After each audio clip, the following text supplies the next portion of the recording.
Good evening, I'm Kevin Christopher. And I'm Nancy Cox. Thank you for joining us at 6. Last night, teachers learned lawmakers are considering a bill that makes big changes to who controls their pension system. So many of them called in sick today, leading to school cancellations, and they showed up in Frankfort ready to fight back. Carolina Buchek has the latest from the Capitol in the big story at 6. It took teachers less than 24 hours to mobilize this time. They called out sick and they made their way here to the Capitol. This building was packed today. And take a look. You can see some of their signs still left over. No to House Bill 525. This is the message they were trying to send to lawmakers. Vote no on 525. Once again, teachers directly told lawmakers to leave their pensions alone.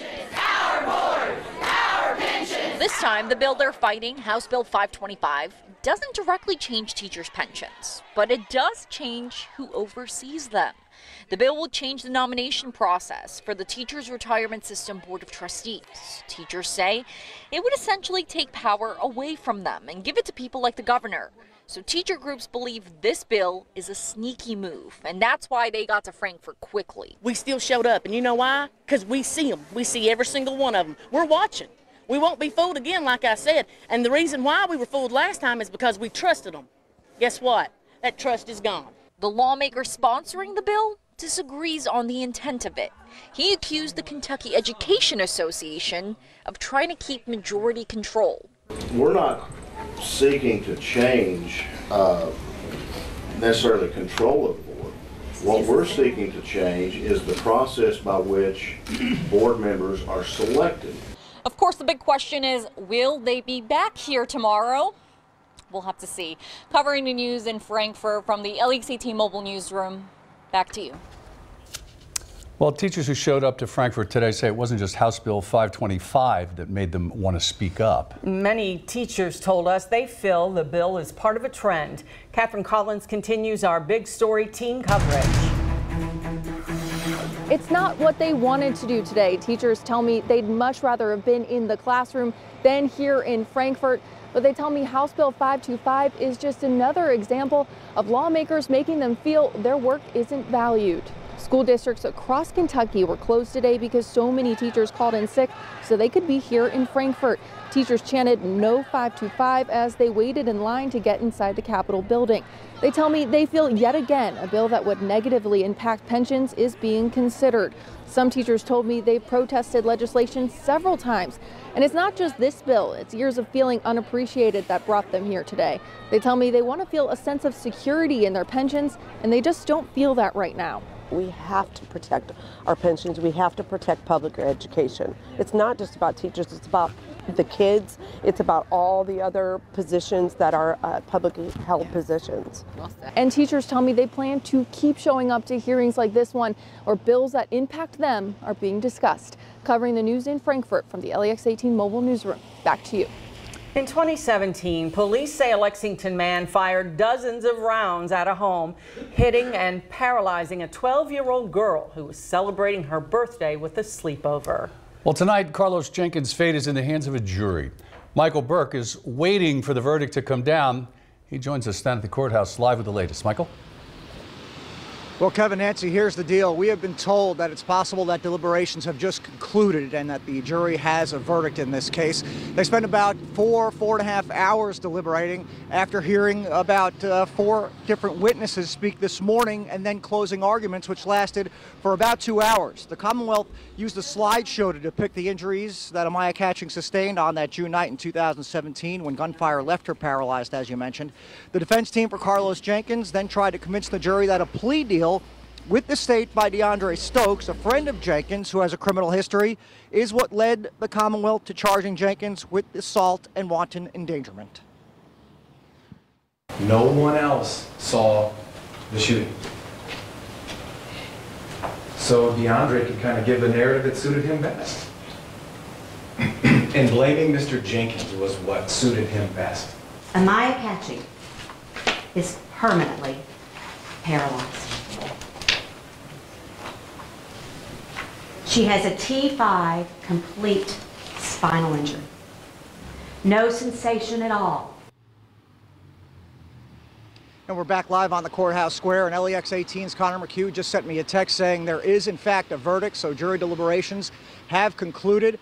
He is on the scene and will remain here for evening edition at 7 o'clock, and then he'll have the latest on LEX 18 News at 11. We're covering the news live in Lexington from the LEX 18 mobile newsroom. Let's send it back to you. All right, Michael, thanks. In Whitley County, the woman who police say killed her husband and 2 children 2 years ago has been ruled competent to stand trial. According to the Corbin News Journal, a special judge made the ruling this morning in the case of 43-year-old Courtney Taylor.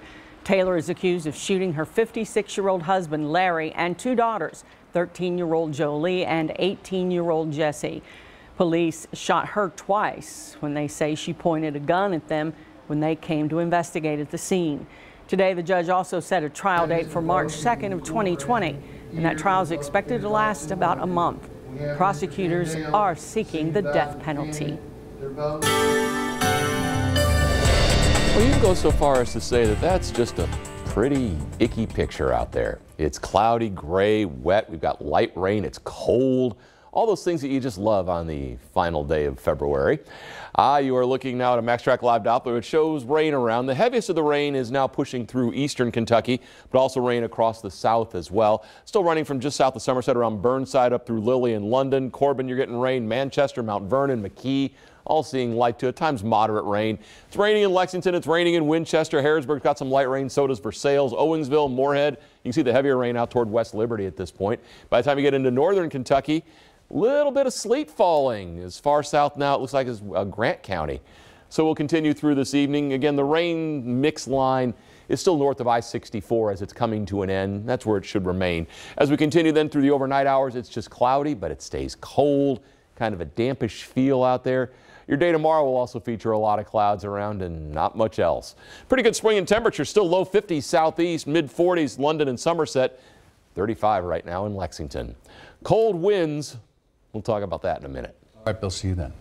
February 28th has been and will forever be a solemn date for the people across the Commonwealth as we mark 61 years since one of the deadliest bus crashes in United States history. That 1958 crash in Floyd County claimed the lives of 26 children as well as the driver. LEX 18's Mike Valenti spoke to one of the people who rushed to the banks of the Big Sandy River 61 years ago, and to this day, he replays some of those moments in his mind. Some memories are so vivid, they're hard to shake. You think about sometimes you see this in a movie scene where they create something like this, but this was actual. And 61 years later, 90-year-old Reginald Rice can still recall what the weather was like that February morning. And he remembers driving back from Prestonsburg with his brother and seeing people run frantically to the river. You could see them, I mean, wet. You know, the girls, one girl was on this side, and I remember her long hair, just wet, and I knew then what happened. It was obvious the bus went in the river. The school bus carrying 48 children had hit a wrecker truck and careened into the Big Sandy River. 22 children emerged from the water alive. Along with a lot of other people, I was shocked. I mean, you know, that's all it was to it. And Rice will never forget the look on the face of a man who watched hopelessly as the bus carrying his 3 children was consumed by water. I can't imagine what a feeling that poor man must have had. The bus disaster led to the formation of the Floyd County Rescue Squad. The creation of that unit and the donations that poured in after the tragedy are sources of pride for NBC sportscaster Kenny Rice, who still visits the memorial in Floyd County with his dad. I think that's probably the thing that Floyd Countyans to this day are most proud of, is that their fathers or their grandfathers or their uncles or someone like that stepped in and everybody stepped up. Covering the news in Floyd County, Mike Valenti, LEX 18 News. A flight from Chicago to Lexington turned downright scary as the plane began its descent to Bluegrass Airport. LEX 18's Lee Searcy talked to one of the passengers who was as surprised as anyone when the crew told him what happened. Sid Eulis took this picture of the plane he just stepped off of Wednesday afternoon. He couldn't believe the damage. He tells us the flight crew blamed it on a bird of all things. Well, at first I think everybody was a little nervous, but then when they said it was a bird, everyone was kind of confused and thought, you know, it had to have been a pretty big bird and was kind of wondering what type of bird it was. Euless and roughly 30 other passengers were on Express Jet Flight 4182 when the collision caught everyone by surprise, even the crew. The flight attendant actually got up and started looking around, and her face kind of was alarming. You know, she didn't know what it was. And she got on the phone with the pilot in the cockpit, and then she kind of sat back down and she was like, you know, we seem to have hit a bird. I asked him what it felt like during the incident. Yeah, just a jerk, like turbulence, but then you hear the loud boom with it. You know, you're kind of like, hopefully the engine's not, you know, something wrong with the engine. Despite the damage, Euless says the plane made a perfect landing, and he commends the flight crew for handling the scare as well as they did. Looking at the big dent, he tells me another passenger quipped, "It must have been an ostrich." Covering the news in Lexington, Lee Searcy, LEX 18 News. Not an ostrich, but there is something lurking in the woods of Bullock County. It's nothing to be afraid of. Get a closer look at the mythical creatures taking over the Bernheim Arboretum Research Forest next on LEX 18 News at 6.